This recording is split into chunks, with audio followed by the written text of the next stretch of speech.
The unusual spectator. Dear students, इसके मैंने 3 column बनाए हैं, words, meanings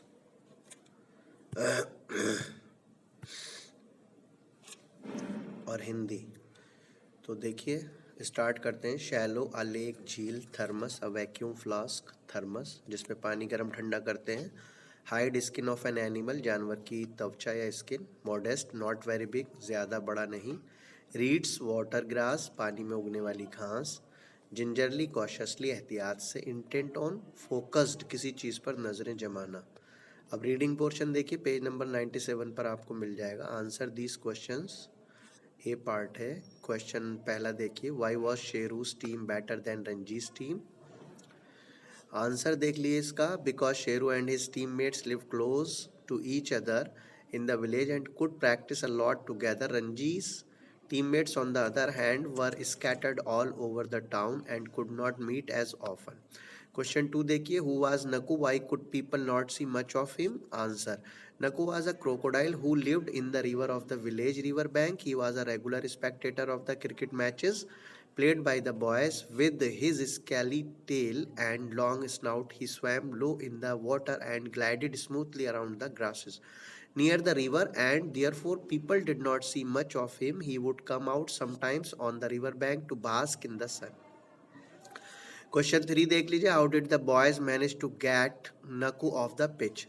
Answer, the boys threw pebbles which to proved of no effect. Then Prem took a ball and threw it at him that hit his snout. This alarmed and frightened Naku. He moved away from the pitch and ran down the river bank into the river. Question 4 देखिए, how did Sheru get out? What happened to the village team's batting side after that? Answer, Nathu's father, who was the wicket keeper, got Sheru run out. After his dismissal, the rest of the batsmen could not do much and brought their total score to 145 runs. Question 5 देखिए, why did no one notice Naku sliding beneath the bank manager's cot? Answer, because all of them were focusing on watching the match, which was turning out to be very exciting. B portion देख लीजिए आप. Read these lines from the text and answer the questions. First, Naku got his teeth into the ball and achieved revenge was sweet. Question A, इसके इन lines को पढ़ने के बाद question ए पूछा गया है, what was Naku avenging? Answer, Naku was avenging his dismissal from the cricket pitch by the boys.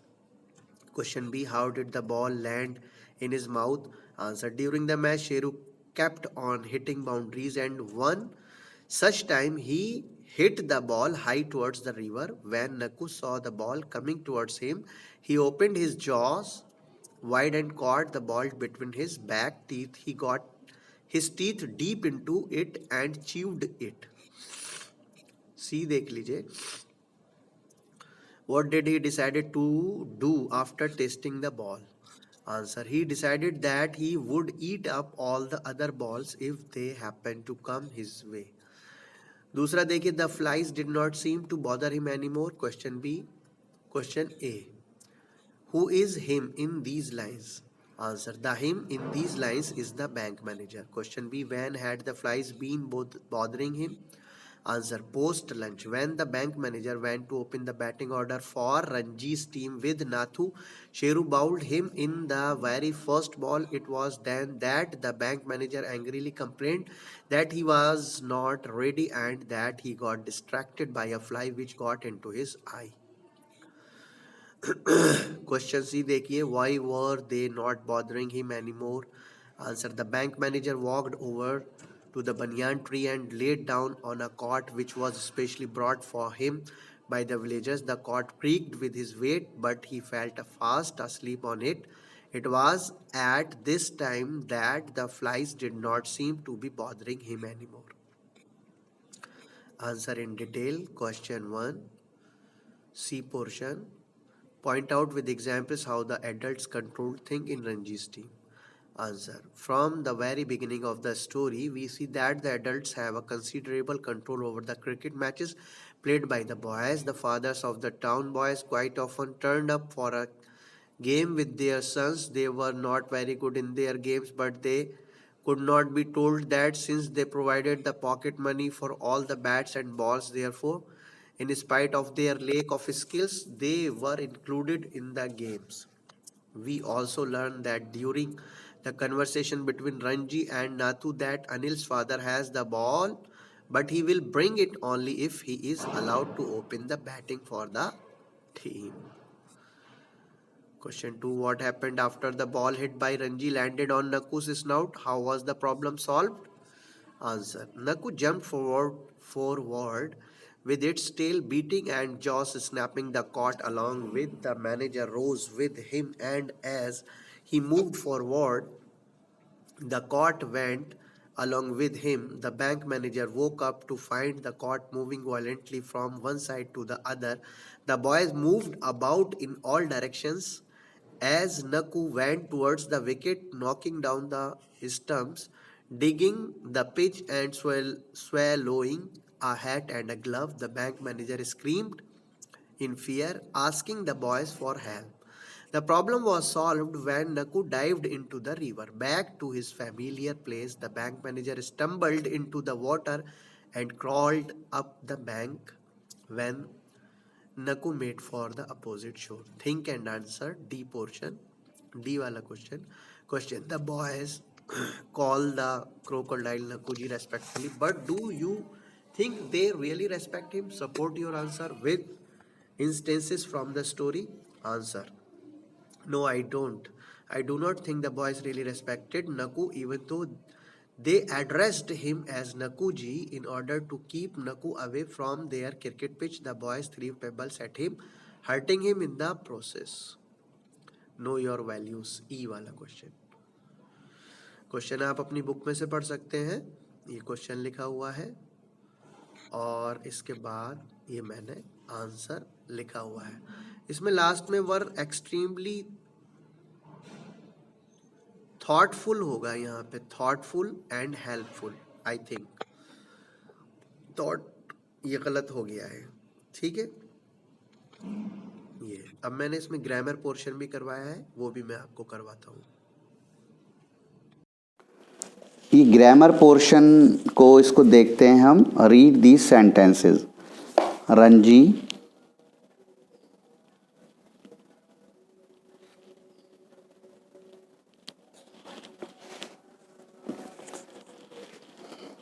Ranji and his friends would play on the river bank. तो इसमें देखिए would लगा हुआ है. He sweated at flies that no one else could. इसमें could see, could लगा हुआ है. अब ये आगे क्या कह रहे हैं? The highlighted words are models और model auxiliaries. जो highlighted words हैं ये वाला और ये वाला, ये models हैं और मॉडल ऑक्सिलरीज हैं, यानी हेल्पिंग वर्ब हैं. तो अब ये क्या बता रहे हैं? Models help modify the meaning of the main verbs. Models का क्या काम होता है? ये मीनिंग को मॉडिफाई करते हैं, मेन वर्ब्स को मॉडिफाई करते हैं. They combine with main verbs to convey certain meanings. और ये मेन वर्ब के साथ आते हैं सर्टेन मीनिंग को कन्वे करने के लिए. Like necessity, permission, possibility, ability and so on. अब ये देखिए इसमें इन्होंने यूज़ बताया है. शुड का और शुड नॉट का यूज़. शुड का यूज़ कब करते हैं? शुड नॉट का यूज़ टू गिव एडवाइस और एक्सप्रेस एन ओपिनियन. जब किसी को एडवाइस किया जाए या अपना कोई ओपिनियन हो, जैसे you should drive more carefully. अब यहाँ पर क्या हो रहा है? एडवाइस दी जा रही है. We should not cross the road when the red light is on. ये भी एक एडवाइस ही है. अगला देखिए कुड और could not. To show a possibility. Possibility जब दिखानी हो तो कुड का यूज़ करेंगे. जैसे Sheena could be right. Possibility सही हो भी सकती है Sheena. Let's go ahead with what he says. आओ चलो आगे चलते हैं, जो वो कहती है वैसा करते हैं. टू आस्क फॉर परमिशन और मेक अ रिक्वेस्ट. अब कुड का यूज़ कब होता है? परमिशन लेने के लिए भी होता है. जैसे could I please borrow your ear plugs. क्या मैं आपका एयर प्लग्स ले सकता हूँ? ठीक है. तो ये पोलाइट जो परमिशन होती है ना, उसके लिए बहुत ज़्यादा यानी कि बहुत ज़्यादा पोलाइटली जब हम किसी से कुछ कहते हैं तब. Could you please help me with the luggage. अब यहाँ पे रिक्वेस्ट भी हो रही है और परमिशन भी ली जा रही है। पहले सेंटेंस में परमिशन ली जा रही है, दूसरे में रिक्वेस्ट हो रही है। मस्ट और must not, to draw an inference और अ डिडक्शन, जैसे Praniti is still asleep, she must be unwell, to show that something is an obligation, you must, यानी ये काम आपको ज़रूर obligation है, you must keep yourself clean and healthy। इसका मतलब होता है must का ज़रूर करना चाहिए, must go there, तुम्हें ज़रूर जाना चाहिए, ठीक है। must not, तुम्हें ज़रूर वहाँ ज़रूर नहीं जाना चाहिए, ऐसा नहीं करना चाहिए, ठीक है।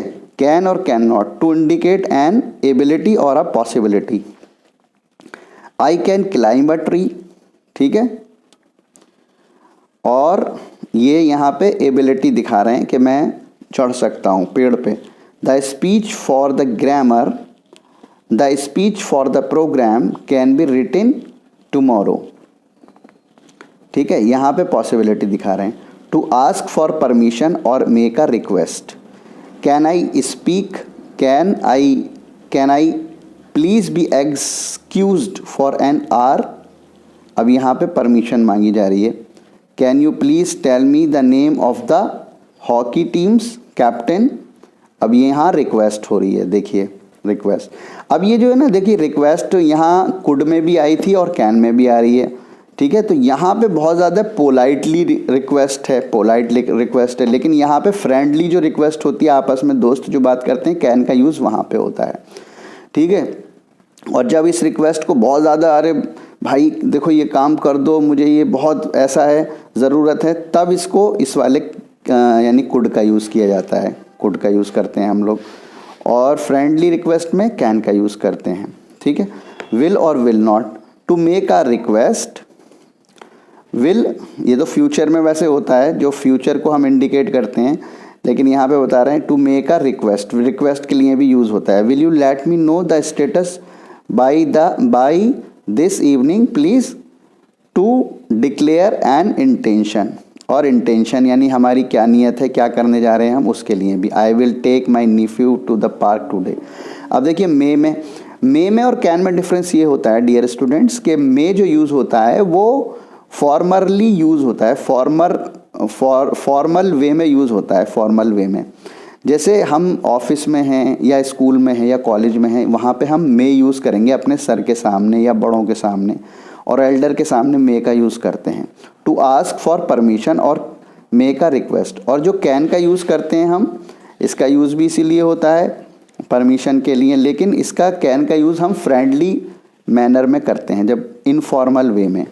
अब देखिए, may I go to watch a film with my friends, may I know your sister's name, I think I know हर।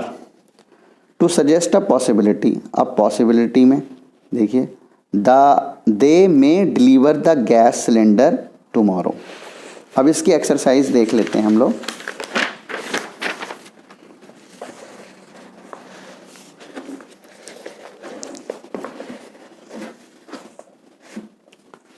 देखिए एक्सरसाइज देख लीजिए, इसमें ये पहले वाला जो है, circle the suitable modals to complete this sentences. Harish has been studying for 4 hours, he must need be tired by now. अब इसमें देखिए क्या आएगा, इसमें क्या आएगा, देखिए इसमें मस्ट को इन्होंने सर्किल किया हुआ है, मस्ट आ जाएगा। अब इसी तरह से may should I ask you a question, अब यहाँ तो क्लियर लिखा हुआ है कि क्या आएगा, may I ask you a question, यहाँ पे मे आ जाएगा, मे लिख दीजिए, इसको सर्कल कर दीजिए। My grandfather is 90 but he shall can still read without glasses. अब यहाँ पे एबिलिटी बताई जा रही है, तो यहाँ पे शैल का तो कोई सेंस ही नहीं है, कैन आएगा यहाँ पर, ठीक है, can still read without glasses. इसी तरह से विल और must, you come with me to the market. अब यहाँ पे क्या पूछा जा रहा है, ज़रूरी तो नहीं, एक यानी कि उससे पूछा जा रहा है will you come with me to the market, तो विल आएगा यहाँ पर, ठीक है, यहाँ कैन आएगा और यहाँ मे आएगा, और 5वें में you look unwell, you would और शुड विजिट अ डॉक्टर, तो यू शुड आएगा यहाँ पे, वुड नहीं, you should visit a doctor. अब इसी तरह से छठे में देखिए, could you please remind me in the evening और मे यू प्लीज़, तो यहाँ पे कुड आएगा, ठीक है, यहाँ कुड आएगा। अब ये ग्रामर पोर्शन में मैं आपको बता दे रहा हूँ, इसको आप थोड़ा सा ग्रामर की अपनी बुक से आप देख लीजिएगा, जो रूल्स हैं मैं आपका ये सॉल्व करवाए दे रहा हूँ। तो इसमें हमें बी वाला जो पोर्शन है इसमें करना है। इसमें पहले में आ गया नीड नॉट, अब दूसरे में I am so glad that we do, तो इसमें क्या आएगा, नॉट हैव टू, इसमें आएगा नॉट हैव टू, फर्स्ट वाला आ जाएगा ये दूसरे में, ठीक है, not have to.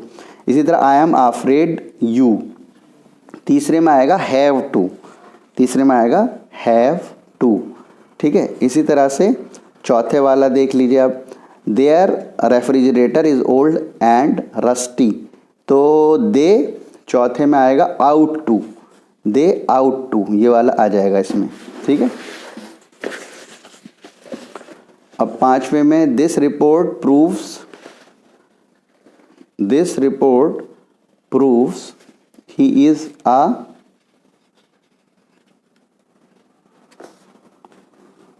A fraud, तो पांचवे में जो है डियर स्टूडेंट नीड आ जाएगा, नीड, ठीक है। इसी तरह छठे में आउट नॉट टू आ जाएगा, you ought not to worry so much about your exams. अब इसको देख लेते हैं वोकेबलरी को in English. Suffixes are added to the end of a word to make a new word. Here are a few example of suffixes. Suffixes क्या होते हैं कि लास्ट में वर्ड्स कुछ लगा देते हैं, उससे क्या हो जाता है, वर्ड जो है देखिए अस, OUS सफिक्स, फेमस, नर्वस, ये देखिए एंस, ANC, ENC, तो देखिए रिलायंस हो गया, इंसिस्टेंस हो गया, मेंट डिसअपॉइंटमेंट, गवर्नमेंट। इसी तरह इस तरह के वर्ड्स को सफिक्स कहते हैं, तो इसको लगा देते हैं। अब देखिए रैशनलिज्म हो जाएगा, यहाँ रैशनलिज्म, तो यहाँ पे रैशनलिज्म कर लीजिएगा, ISM लगा लीजिएगा, ISM। अब अगला वाला जो है डिज़ास्टर, OUS लगा लीजिएगा इसमें, OUS दूसरे वाले में। द NGO हैज़ गॉट, तीसरे में क्लियर हो गया, क्लियरेंस, क्लियर के बाद ANCE लगा दीजिएगा इसमें, ANCE क्लियरेंस हो गया। अब ये जो अगला है एम्प्लॉय है, तो यहाँ एम्प्लॉयमेंट कर दीजिएगा, ठीक है। और पांचवे में क्या करना है आपको, हाइट है तो हाइट वाइज कर दीजिएगा, हाइट वाइज, ठीक है। और यहाँ एमिनेंट है तो एमिनेंस कर दीजिएगा, एमिनेंस, ठीक है, एमिनेंस कर दीजिएगा। बस इस तरह से ये हो जाएगा आपका।